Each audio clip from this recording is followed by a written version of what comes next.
whole center of the town was like, the eye of a hurricane, quiet. It was the height of drama. From morning to night, the drama of Eric Volz's 3-day trial electrified this usually lazy provincial town in Nicaragua.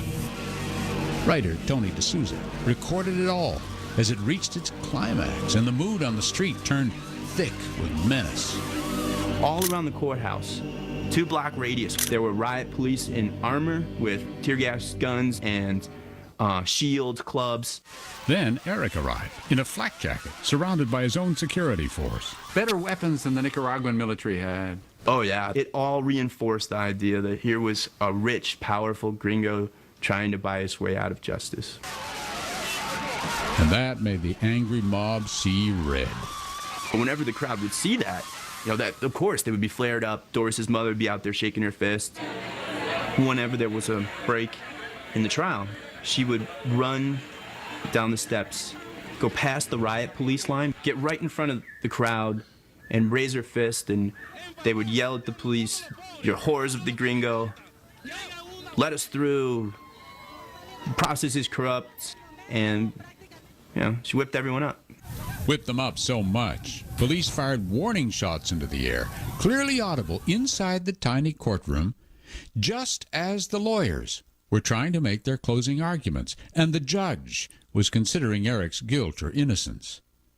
But first, some preliminary rulings. I was with him the whole day. Remember that perfect alibi, all those witnesses who said they saw Eric in Managua? The judge threw it all out. Did the 10 people who were physically with him during the time of the crime all like him so much that they were all willing to lie for someone who had killed his girlfriend? The judge ruled in effect that they were all lying to protect Eric, all of them, including that pillar of the community, Ricardo Castillo. Any other country would have cross-examined, the other 10 people, and if all of them would have been lying, somebody would have cracked, with a good cross-examination. So they didn't do that. It got worse for Eric. The judge also threw out Eric's phone records. They only proved calls were made, she said, not who made them.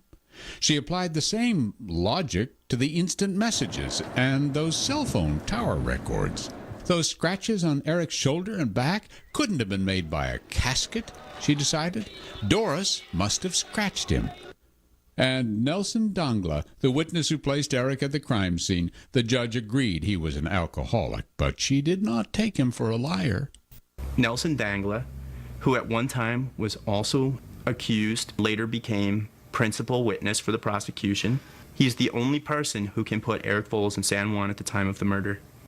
But that was enough. Enough for the judge to convict Eric Volz of rape and murder of the beautiful Doris Jimenez.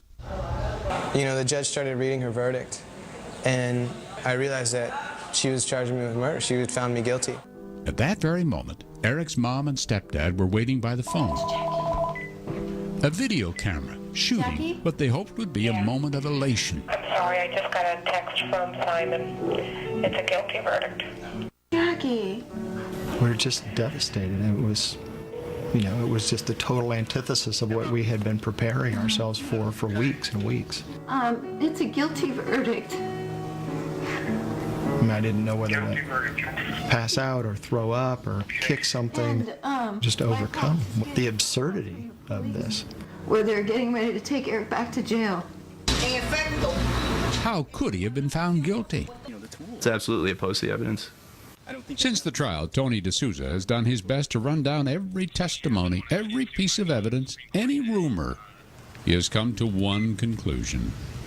Eric Volz could not have physically killed Doris Jimenez. Simply could not have been there. And yet, here Eric was in prison, sentenced to 30 years, as was his co-defendant Chamorro. He immediately launched an appeal which, like him, seemed to fall into a big black hole. Eric was, quite simply, in hell, and his chances of ever getting out seemed to wither by the day. Her son's life at stake, a mother becomes a warrior. No one from the government has called me to let me know what's going on with my son.